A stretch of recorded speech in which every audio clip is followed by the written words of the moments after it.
Assalamualaikum warahmatullahi wabarakatuh. Hari ini kita akan belajar materi baru, yaitu materi transformasi geometri. Transformasi geometri itu ada 4 jenis. Yang pertama refleksi, kemudian rotasi, translasi, dan dilatasi. Nah, hari ini kita akan belajar untuk yang refleksi terlebih dahulu. Untuk refleksi atau pencerminan adalah transformasi geometri yang memindahkan setiap titik suatu bangun ke bayangannya dengan jarak yang sama terhadap sebuah titik atau garis cermin. Jadi nanti kita ada cerminnya dulu. Nah, suatu titik atau suatu bangun itu dicerminkan terhadap cermin tersebut. Nah, nanti akan menghasilkan bayangan. Jarak bayangan ke cermin dan jarak titik atau bangun yang asli ke cermin itu jaraknya sama. Oke, cermin tersebut dapat berupa apa? Dapat berupa titik, dapat berupa garis. Misalnya kalau garis itu garis sumbu X yang mendatar atau yang horizontal, itu bisa salah satu contoh cerminnya. Kemudian sumbu Y, kemudian titik asal atau 0,0 itu juga bisa jadi cermin, atau titik dan garis tertentu. Nah, ciri utama dari refleksi yang pertama, bentuk dan ukuran bangunnya akan tetap sama. Kalau cermin kan ukurannya tetap sama. Kalau kita misalkan bercermin, itu kan ukurannya tetap sama, tidak lebih besar atau lebih kecil. Nah, jarak titik ke cermin itu sama dengan jarak bayangan ke cermin, jaraknya sama. Nah, posisi bangun menjadi terbalik seperti bayangan di cermin. Kalau kita ngaca di cermin, itu kan kanannya jadi sebelah kiri gitu. Jadi seperti bercermin, jadi terbalik bayangannya.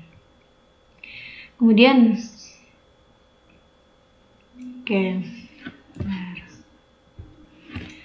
contohnya titik koordinat 3,4 di sini.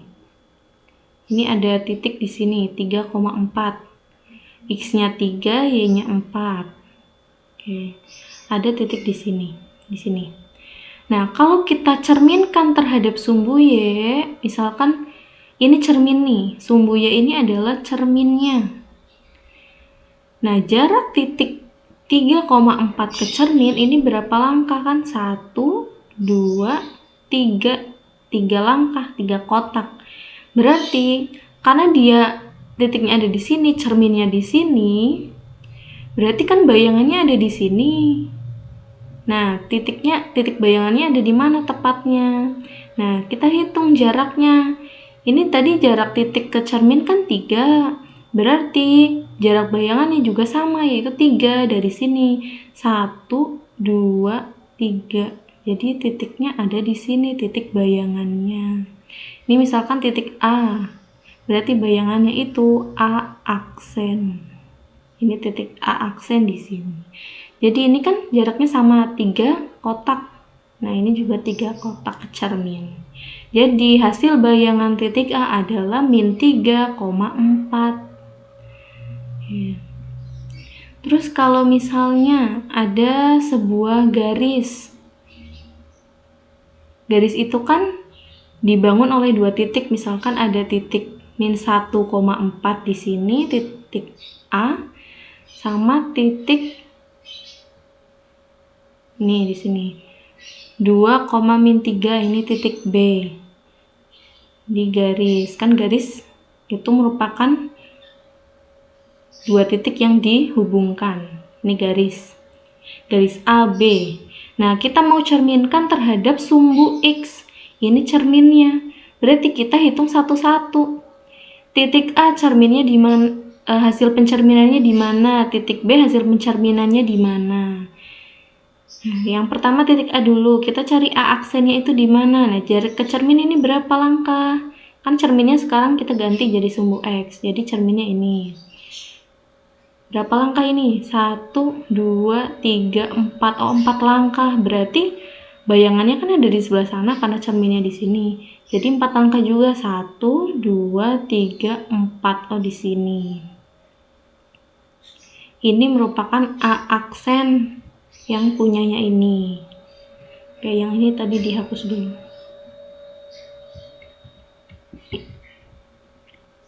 Oke, terus kita cari bayangan dari titik B. Ini ke cermin berapa langkah? 1, 2, 3. 3 langkah. Berarti bayangannya juga 3 langkah. 1, 2, 3. Oh, di sini. Kita gabungkan. Oke, ini B aksen ya. Jadi bayangan dari garis AB adalah garis A aksen B aksen. Bayangannya di sini. Oke, jadi pencerminan dari garis ini adalah ini. Nah, ini adalah rumusnya untuk lebih mudahnya. Jadi kita nggak perlu gambar, bisa langsung tahu.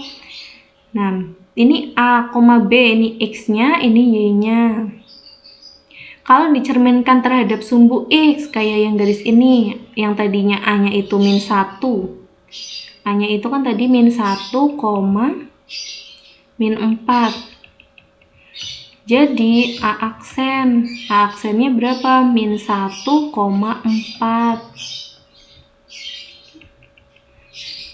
Coba kita lihat, ini kan A-nya, ini B-nya, nih. Terus kalau dicerminkan terhadap sumbu X, jadinya A, -B. A-nya tetap ya, berarti -1 tetap -1, -B. B-nya kan awalnya -4. Nah, kalau berdasarkan rumus, B-nya itu kita minkan, tambahin min di depan, jadi -4. Jadinya 4. Ini hasil pencerminannya. Ini kalau kita nggak perlu gambar, kita ngikutin rumus yang ada di tabel ini. Oke, kita lanjut ke contoh.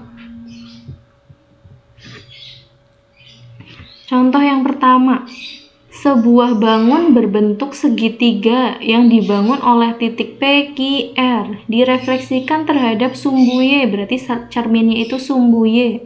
Maka bayangannya di mana? Nah, kita tulis dulu yang cermin asalnya P 4,1. Terus Q-nya 4,5. R-nya 1,1. Oke, direfleksikan terhadap sumbu Y. Cerminnya itu sumbu Y. Sumbu Y. Ini juga terhadap sumbu Y. Ini juga sumbu Y. Nah, hasil pencerminannya itu P aksen. Yang ini Q aksen. Yang ini R aksen. Nah, berdasarkan rumus di tabel ini, kalau cerminnya itu sumbu Y, maka hasilnya adalah -A, B. Oh, berarti A-nya ini ditambahin min depannya. B-nya itu tetap. Berarti ini kan 1, B-nya ya 1. Yang ini 5, tetap 5. Yang ini 1, tetap 1. Nah, terus yang depannya A-nya ini gimana?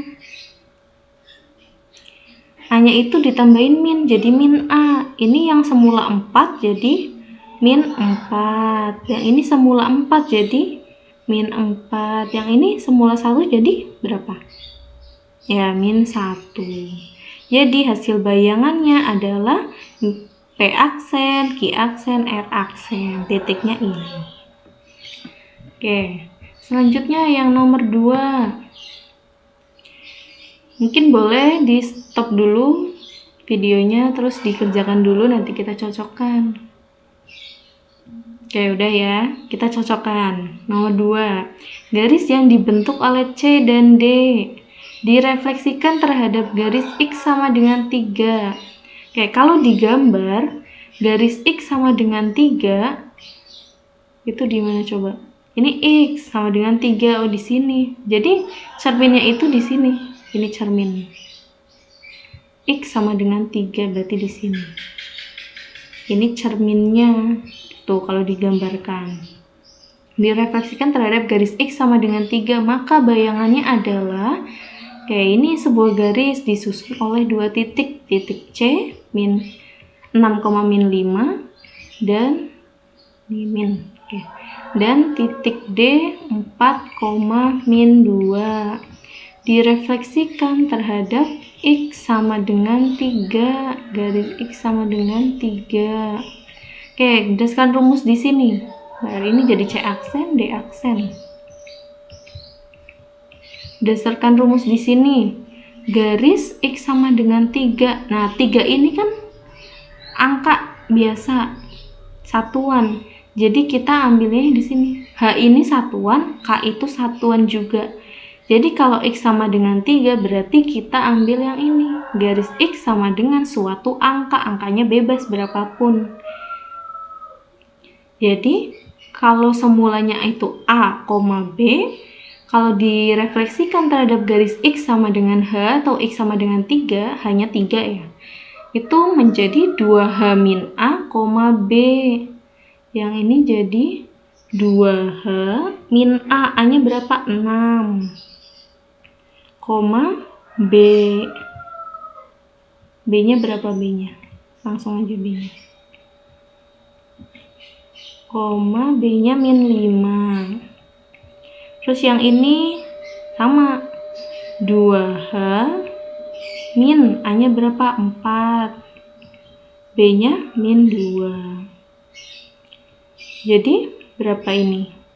C aksennya H-nya kita masukkan. H-nya kan 3. Hanya 3, berarti 2 kali 3, 6. 6 dikurangi 6, 0. B-nya tetap min 5. Terus yang ini D aksen. Hanya berapa? 3, berarti 2 dikali 3, 6. 6 dikurangi 4, 2. Berarti 2, min 2. Ini merupakan hasil dari bayangan C dan D. Jadi kita ngikutin rumus yang di sini. Hanya kalau misal hanya ternyata 10, berarti nanti 2 kali 10. Tuh ngikutin di sini. Hanya itu berapa? Oke. Lanjut kita ke contoh yang ketiga. Yang ketiga ini ada titik D direfleksikan terhadap titik pangkal 0,0. Lalu hasil bayangannya direfleksikan lagi terhadap titik min 3,3. Maka bayangan akhirnya adalah berapa? Oke, jadi ada titik D. Min 2, min 4 koordinatnya. Direfleksikan terhadap titik pangkal 0,0. Nah, titik pangkal 0,0 ini cerminnya. Bayangannya berarti min A, min B. Oke, kalau ke titik pangkal itu kan berarti dia yang semula A, B jadi min A, B ditambahin min. Jadi ini D aksen. Yang semula min 2, kalau diminkan, min ketemu min itu kan jadinya plus. Jadinya 2. Terus yang min 4 jadinya 4. Oke. Lalu hasil bayangannya direfleksikan lagi terhadap min 3,3. Terhadap titik min 3,3. Jadi bayangannya adalah D double aksen. Hasil bayangannya kalau terhadap titik min 3,3 berarti yang ini. P, Q. P-nya itu angka berapapun, Q-nya juga angka berapapun. Nah, hasilnya itu yang ini. 2. P-nya berapa? P-nya min 3. P-nya min 3 berarti 2 kali min 3 dikurangi A, A-nya 2. Oke, koma 2 kali Q, Q-nya adalah 3 dikurangi B, B-nya itu 4. Oke, hasilnya adalah D double aksen. 2 dikali min 3 itu min 6, min 6 dikurangi 2, min 8. Terus yang ini 2 kali 3, 6, 6 dikurangi 4, 2.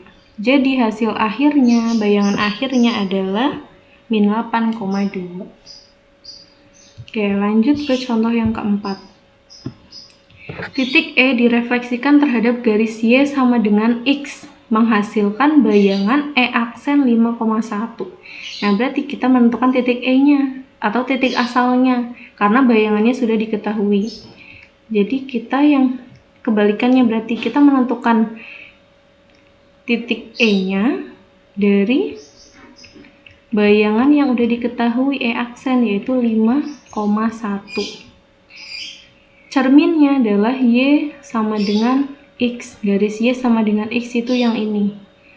Hasil pencerminannya itu kan B, A, berarti ini B, ini A, kan ini hasil pencerminan. Nah, kalau ke titik semula, berarti A, B, berarti A-nya itu yang di depan, berarti 1, B-nya yang di belakang 5. Jadi ini adalah titik E atau titik asalnya. Itu kalau dibalik kayak gitu.